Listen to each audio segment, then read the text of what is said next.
Come on. I don't know what Facebook doing. Probably trying to keep me from saying what I got to say. But I'm gonna get it said one way or the other. Whether I gotta record it and then post a video or whatever the case may be.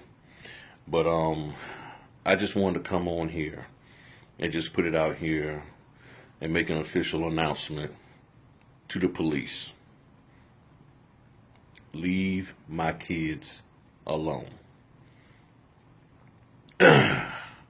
Don't mess with them. If they're not doing anything against the law, don't harass them. Period. I have taken the liberty to instruct my sons on what they need to do in order to deal with y'all if they are confronted by y'all. I've showed them the 2-finger pull out of the wallet and many other things. I've shown them how to get down on the ground. I've shown them how they need to be when they're in the vehicle. All of that. So in other words, you have no reason in any way, shape, or form to be putting a bullet, a baton, or anything else in my son. Okay? I got you. And I expect to keep both of them alive. Let me be clear. You will have a mess on your hands, Mr. or Miss Police, whether you black or white, Hispanic, Asian, don't care. You're going to have a problem if you take the life of my son unjustifiably. And anybody who knows me, they know my sons, and they know they are not troublemakers. Do they get beside themselves sometimes? Yes. My phone is on 24 hours a day. They can contact me. You run across my sons, you tell them to call me. You call me. But you will not cause any kind of permanent or temporary or any kind of hurt, harm, or danger to them. I'm just letting you know. I will not put up with it in any way, shape, or form. I keep looking away because I'm trying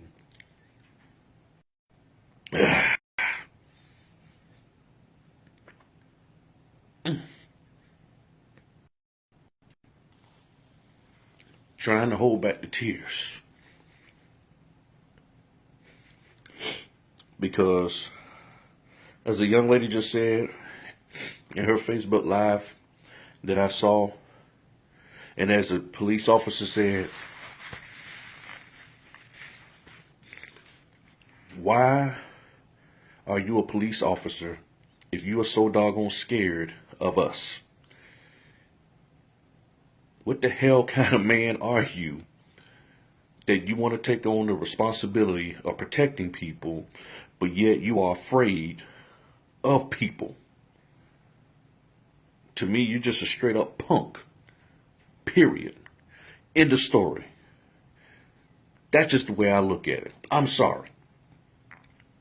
You're no different than a bully. You are afraid, but yet you want to use your gun, this play authority that you think you have. And as a young lady of Phil who got killed in the car, who put the video out there, as she said, y'all got mental problems. Many of y'all have serious mental problems, and you want to run around here with a gun. And the moment somebody even looks at you weird, first thing you want to do is cause physical hurt, harm, and danger to them. I really wish the wives of these police officers would speak up, as well as the children, because I know many of y'all are being abused by them. Oh yeah, I said it. Y'all are abusing your own wives and children. You know you are. You're probably on your third wife. You probably got who knows how many kids. You relieve yourself by running out there, chasing after prostitutes and hanging in the club and all of that.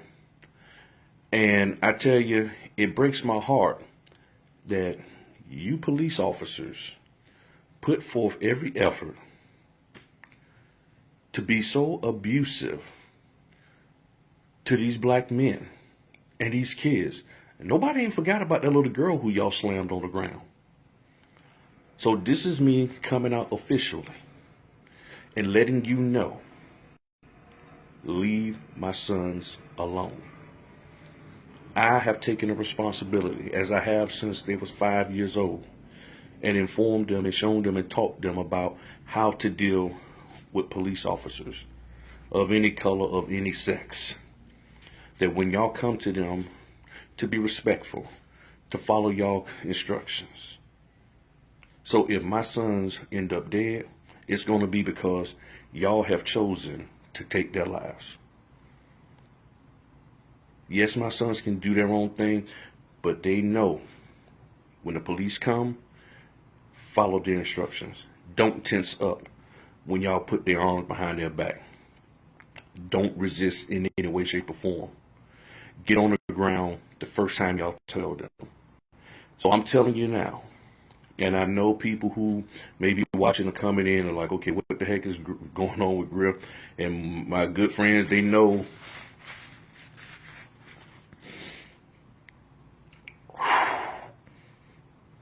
Try not to get angry. You know, I'm calm. I'm even keeled. But you will not mess with my sons and not have something done. I'm just putting it out there. You want to come arrest me? People want to fire me from my job? People want to stop supporting me with my business or whatever? Fine. I'll find another way to make money. Leave my kids alone.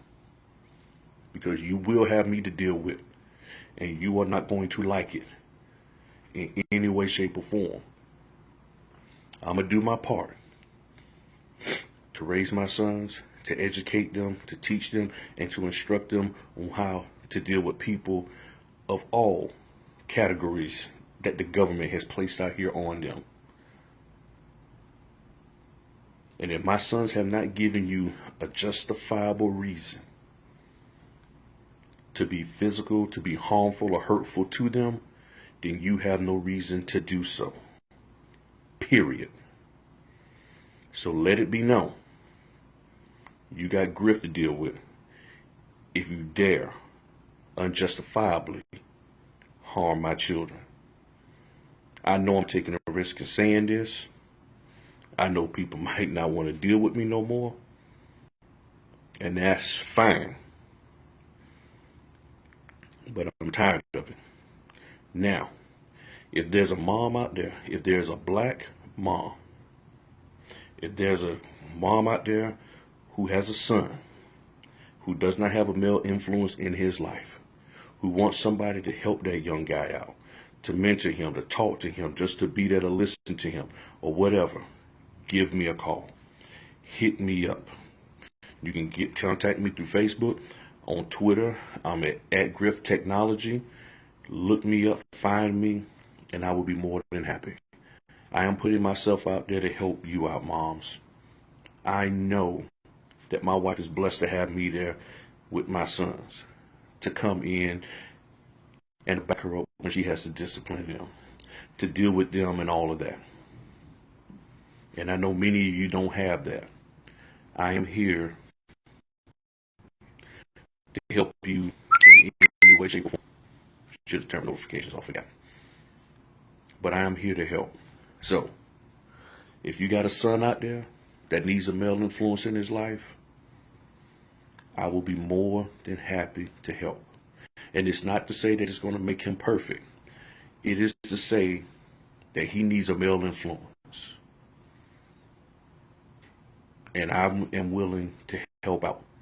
You know, you got all, and there's no, and please do not take this the wrong way. And if you do, that's just on you. But let's just be real. Every 2.5 seconds, we got another woman helping a woman to be the best her she can be, something. And what we need now is for men to step up.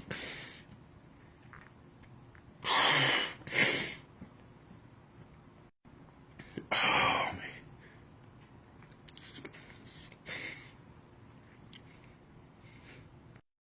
I'm the kind of guy that when I get angry,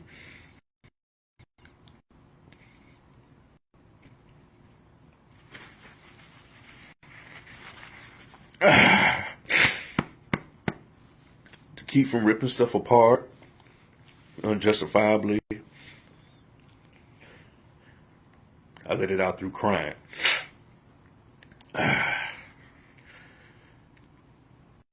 If there's a young man out there that needs help, I will help you. I will give you everything that I can to help you. Because you need it. And I will say to the women, I know a lot of women are in pain and they're doing everything they can to build themselves up, to get strong. But don't forget about your sons. Do not leave the young men waiting for you to come back from your next conference just to say how strong you are. You need to start doing something to make him strong. And if you don't know how, pull on one of us men. Make us sit our butts down and help. I've told women for many, many years, y'all are in church, you're asking for every woman's conference, every woman's speaker to come to that church. You want the pastor to talk about the stuff for women and deal with women's issues. Here's what you need to do. You need to demand, since the women do have the power in church, you need to demand that your pastor for the next 52 weeks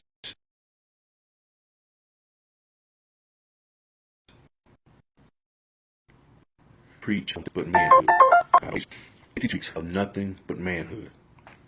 Teaching the men how to be men. The boys, all of it, point blank. Because not enough coming from the pulpit to teach these young men how to act right. I mean, what a lot of people don't realize or don't know about me, I'm a former ordained pastor. And I got tired of all of the mess because every time you turned around, everything was being centered on catering for the women. And then them same women are wondering why them same little boys in the church are getting their daughters pregnant. Because you're not taking time out to teach them. Then you want to sit here and go to the wailing bench and all of that and praying and crying for these boys who got their heads blown off. But you did not take the time out to teach them. You are strong. But what about them? Get them men strong, get them boys strong. Stop letting them slide through the crack. Stop treating him like he's your best friend when he's your son. Knock his butt out a couple of times and show him, look, this is the way it's going to be. You're going to man the heck up. And if you don't want to do it, I'll knock him out. Call me. 1-800-GRIFF, knock him out. I will knock him out. Because sometimes that's what they need. Because if you let the police knock them out, they ain't coming back. So this is me just sharing my heart. I had to get it out there. Because I am very, very angry. I've had a hard time focusing on doing work today. And yes, I've talked to my sons, me and my wife. And no, she doesn't know I'm saying this. She'll find out. No, my sons don't know I'm saying this. They'll find out. And I didn't say anything to them because I knew they would try to talk me out of it. I'm the one who's the most flamboyant of the family. But I had to just say this. I was going to wait till I got home, but I just can't hold it anymore. Police, leave my kids alone. Don't mess with us. I'm telling you, you are not going to like the results that you get from me. In the famous words of Denzel Washington and John Q, I will not bury my son. That's it. I will not bury him. Period. I'm not burying my sons. They will bury me. End of story.